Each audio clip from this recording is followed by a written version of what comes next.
ভাই আপনার মুখে হাসি দেখতে চাই ভাই।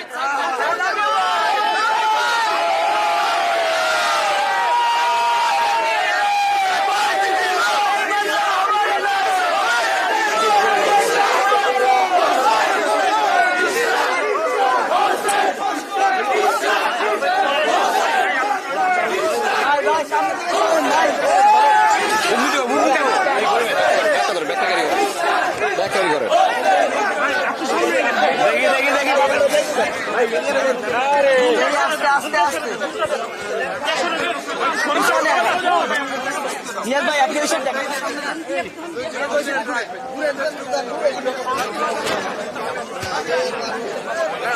আস্তে আস্তে আস্তে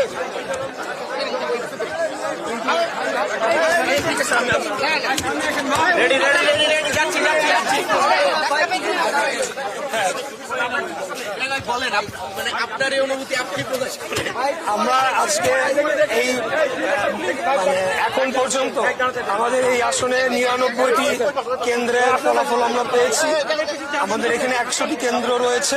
এই ৯৯টি কেন্দ্রে সর্বমোট ফলাফল অনুযায়ী আমি প্রায় ২৪,০০০ ভোটে এগিয়ে আছি। সবকিছুর মালিক মহান আল্লাহ তাআলা, সব শুকরিয়া মহান আল্লাহ তাআলার প্রতি।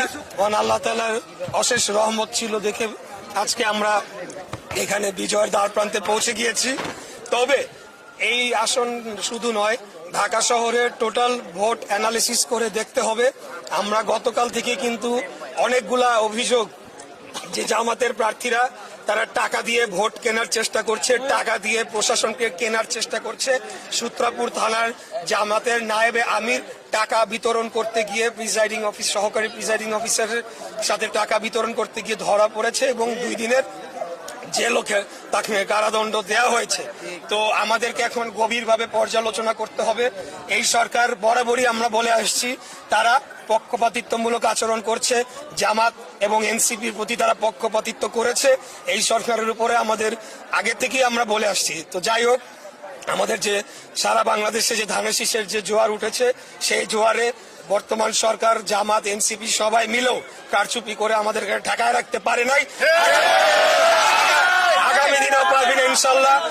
আমরা ফলাফল পর্যালোচনা করব, কোথায় কোথায় কারচুপি হয়েছে, কিভাবে হয়েছে, বা কোথাও কোথাও ইঞ্জিনিয়ারিং হয়েছে কিনা। যদি হয়ে থাকে সেটা যাতে ভবিষ্যতে না হয়, আর যদি না হয়ে থাকে তাহলে তো আলহামদুলিল্লাহ। এটি আমি বলতে চাই। ঢাকা 6 ভোটার প্রায় 3 লাখ ছিল, কিন্তু সেই তুলনায় টার্নওভার কিন্তু অনেক কম। মানে Right. সেটার কারণটা কি মনে করেন? এটার কারণ আমরা মনে করি যে আমাদের যারা প্রতিদ্বন্দ্বী রাজনৈতিক দল তারা বাড়ি বাড়ি গিয়ে একটা ভয়ভীতি প্রদর্শন করেছে। বিশেষ করে মহিলারা বিভিন্ন বাসাবাড়িতে গিয়ে তারা ভয়ভীতি দেখিয়েছে এবং ভোটারদেরকে ভোট কেন্দ্রে আসতে নিরুৎসাহিত করেছে। বিশেষ করে আমাদের এখানে অনেক হিন্দু ধর্মাবলম্বী ভোটাররা রয়েছেন, তাদেরকে এক প্রকার ভয়ভীতি প্রদর্শন করা হয়েছে। কেন্দ্রে গেলে তাদের সমস্যা তৈরি হবে, তাদেরকে চিহ্নিত করে পরবর্তীতে ব্যবস্থা নেওয়া হবে, এই ধরনের ভয়ভীতি প্রদর্শন করেছে, যার কারণে ওভারঅল আর কি ভোটার টার্নআউটটা লো হয়েছে। তবে আমি মনে করি যে সামনের নির্বাচনগুলোর থেকে এটা অনেক বেশি হবে আর কি। সংসদ সদস্য প্রায় নির্বাচিত হয়েই গেছে। যদি বলি প্রথম টার্গেটটা কি থাকবে আপনি আর এই এলাকা? আমি শুরু থেকে বলে আসছি, আমাদের এই অঞ্চলের সবচেয়ে বড় সমস্যা গ্যাসের সংকট, তীব্র গ্যাসের সংকট। এটাকে আমি অন্তত আমাদের এই এলাকায় 1 নম্বর প্রায়োরিটিতে রেখেছি। দ্রুততম সময়ে গ্যাসের সংকট এবং ওভারঅল আমাদের যে জ্বালানি সংকট রয়েছে দেশে, সেটিকে নিরসনের জন্য আমরা কাজ করব। এটা আমাদের 1 নম্বর প্রায়োরিটি।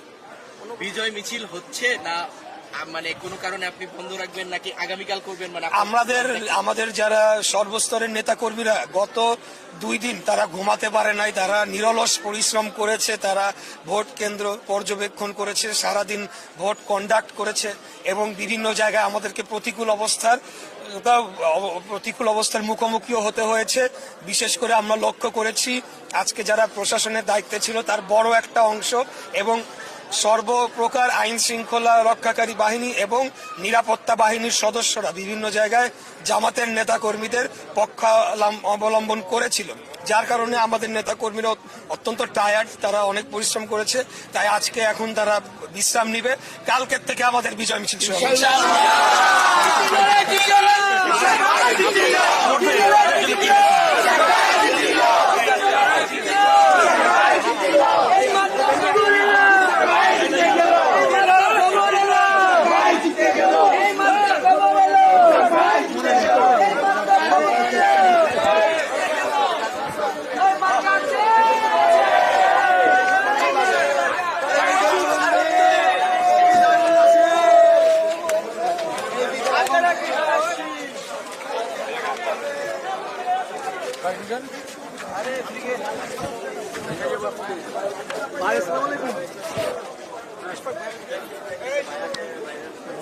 কষ্ট সার্থক।